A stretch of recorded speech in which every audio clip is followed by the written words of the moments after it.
اعوذ بالله من الشیطان الرجیم بسم الله الرحمن الرحیم. ګرانو زده کوونکو، نن دریم څپرکی او نوي درسونه تام عددونه، د تام عددونو په عددي محور ښودل او د یو عدد مطلقه قیمت. تام عددونه د صفر په شمول ټول مثبت منفي عددونه عبارت له تام عددونو څخه دي. تام عددونه په انګلیسي کې د انټیګر نمبرز په نامه سره یادېږي، نو ځکه یې سیټ هم د آی په توري سره ښودل کېږي.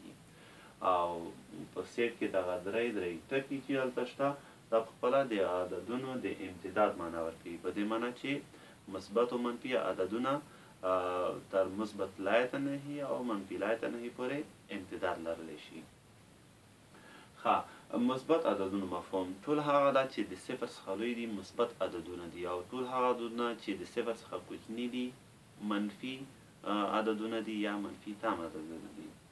او د عددونو محور هغه خط چې په هغې باندې عددونه لیکل کیږي واضح کیږي د عددونو محور دی. د عددونو د محور مبدع صفر دی. د صفر ښی خواته عددونه مثبت او چپې خوا عددونه یې بیا منفي دي، په دې معنا چې د صفر ښی خوا مثبت جهت راښایي او د صفر چپه خوا بیا منفي جهت راښایي. او صفر خنثی عدد دی. صفر څه ډول عدد دی؟ خنثی عدد دی، یعنی نه منفي دی او نه مثبت دی. او صفر تاسو هم ویلي وو چې د مثبتو او منفي عددو د جدایۍ سرخط ته هم صفر وایي.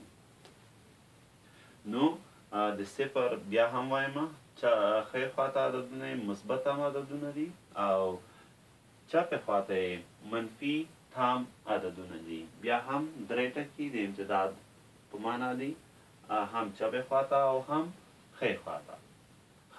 د یو عدد مطلقه یا د یو عدد مطلقه قیمت څه معنا؟ د مبدع څخه یا د صفر څخه د یو عدد فاصلې ته د هغې عدد مطلقه قیمت وایي. په یاد ولرئ چې د عدد فاصله له مبدع څخه به هر وخت مثبت وي، که هغه منفي عدد وي او که هغه بیا مثبت عدد وي.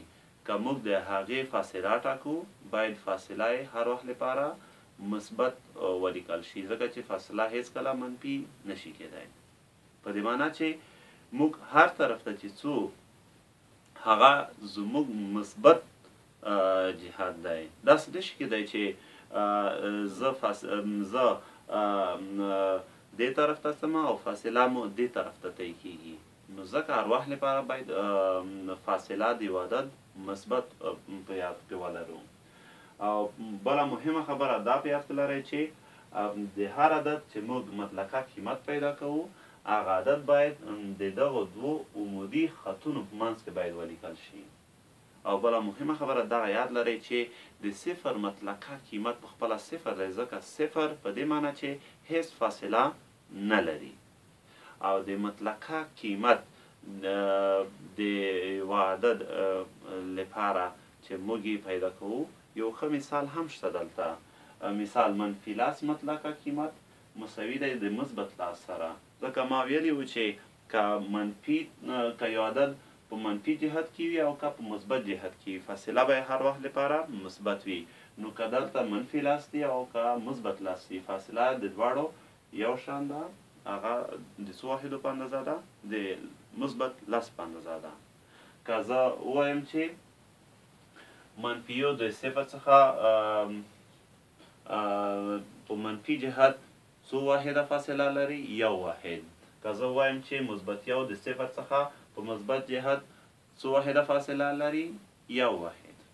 ګرانو زده کوونکو، درس مو په همدغه ځای بستی، بیا چې لیونی در سره زرېږمه د الله په امان.